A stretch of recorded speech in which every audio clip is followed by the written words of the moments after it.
This will. She sent me this email, and she said, "Hey, I've got the project set up." So she's got her outlines, her fill masks, and she's made her little clipping mask on top of it. She started to work through it, but she said a lot of the outlines kind of come out very bumpy like this, and you can tell that it's not just a straight edge.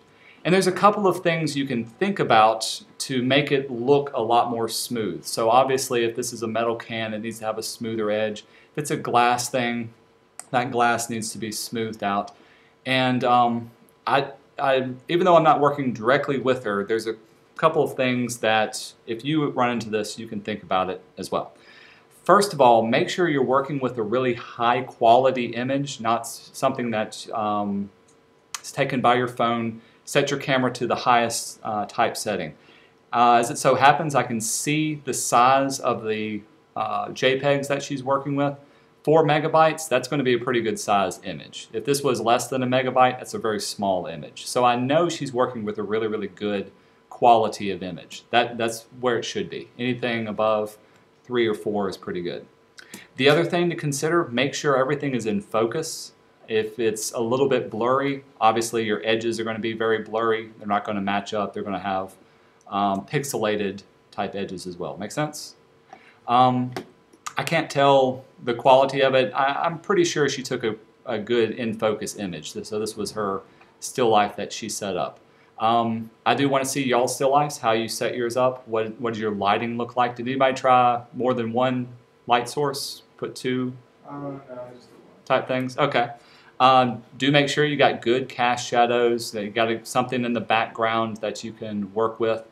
That just makes your composition pop out. Okay, so how do we fix some of her other problems? What if you do have a good photograph, or what if you do have a high quality type image? First of all, I've got 2 different images. The one on top is a very small image, and if I zoom in, you see how that edge is very, very just pixelated? You can't tell. It's going to have a fuzzy edge, and when I make my selection, that selection is going to be fuzzy anyway. So if I had a nice high quality image like the one down here, I know I'm still zoomed in, but it's got a nice sharper contrast between the edge. That's what you want to look for in a high quality image. The next thing, whenever you use your quick selection tool, so this was the tool that I used, first of all, make sure sample all layers is turned on. Also turn on auto enhance. If that's not checked off, let's see, I'll uncheck it. Every time I make a selection, I'll zoom in so we can see it. It's going to do a little bit of enhancement. So let's see if I click on this. Like, look at the edge right there. I'm still holding down my mouse. When I let go of my mouse, it cleans up just a little bit. If I turn on auto enhance, it should clean up a lot better, and we'll look at the even the opacity of the edge. And so, maybe not the best selection, but it's a lot smoother once you have auto enhance turned on. That's one thing, the easiest thing you can do when working with these type of things. Have y'all run into this problem, or did y'all remember to check off auto enhance? Yes, yeah. no, maybe. I think that was maybe. Mine was unchecked, and then. Okay. If you do have it checked off, it may cause your computer to run a little bit slow. Like if it takes forever to do to finish the selection, that's what it's doing. It's running through auto enhance. Here's another way of cleaning up your area. Let's see. So I'm just going to fill this in. Control click, fill. I'll fill it with, let's do black. So there's my selection. I'll turn off this layer. Remember, since you're working in a clipping mask, whatever's inside of the fill layer is what's going to show up on top of it. So let me quickly make one, and I'll paint something inside of it. Set my flow to 100%. And I'm just doing this with my mouse. I don't have my tablet. Okay, so I'm painting on top of that. Maybe you should have some red so we can see it. Come on. White doesn't really convey. Yeah, there's my red. Da-da-da-da. Okay, that all looks good. If I didn't have it clipped off, that's what it would look like. Working in a clipping mask, boom, that's perfect. If I wanted to clean up these edges, make that less bumpy, I can select layer 3, grab my brush again, and really, it doesn't matter the color. Wherever I have pixels, it's going to pick up. I am going to work with black just so I can see, but I can just click and go back through. Whoop, make sure you got it set to 100%. Just go back through and repaint those edges.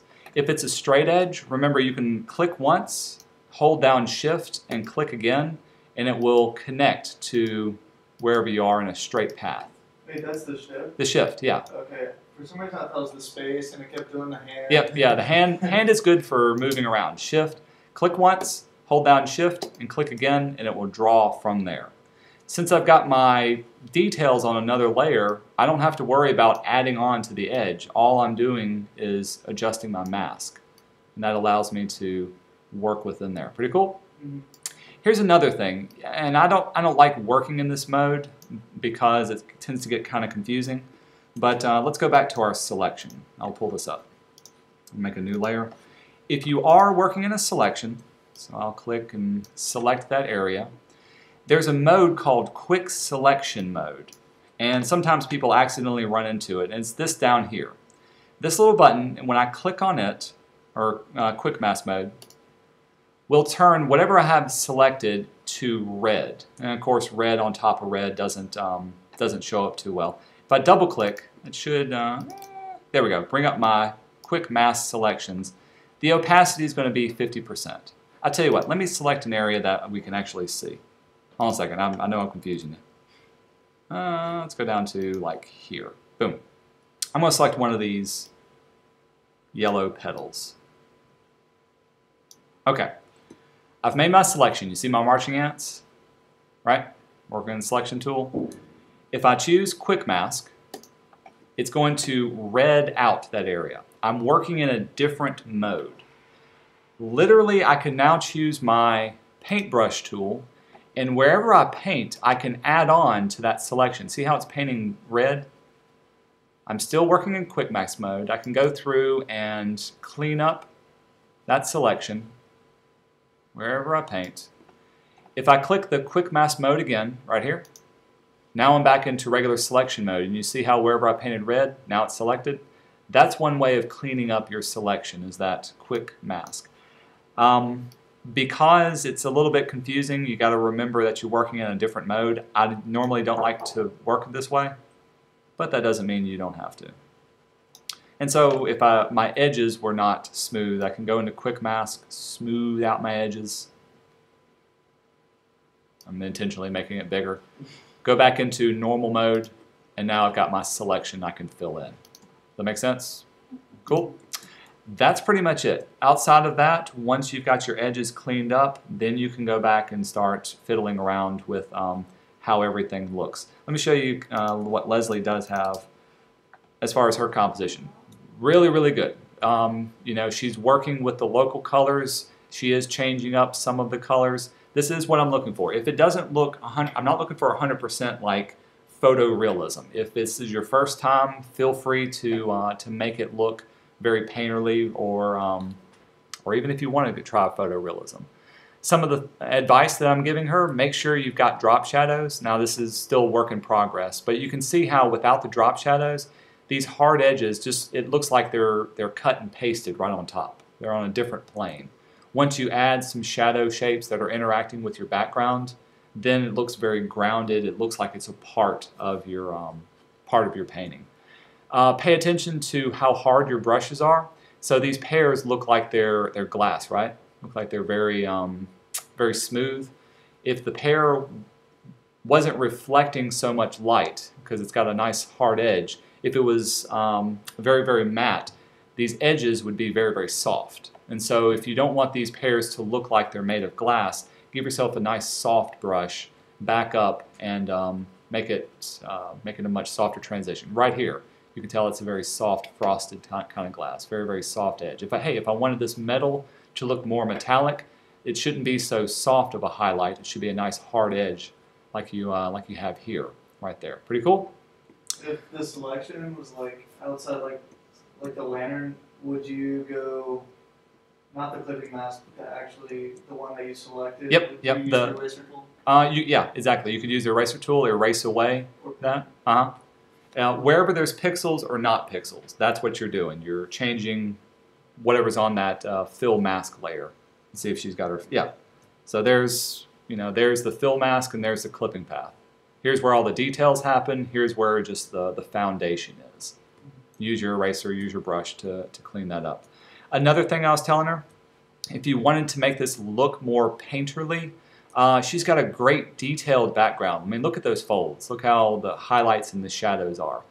If you look at some master paintings, their background is not very detailed. Like, it's done quickly. They use a large brush, and they just do it almost like a rough sketch. They only put the details wherever they want their focal point to be, their eyes to draw on. So things like, the flowers and the bottles, those would use a smaller brush and get small details. The background, keep that a nice big brush and do that almost kind of very, very quickly. It's almost an afterthought.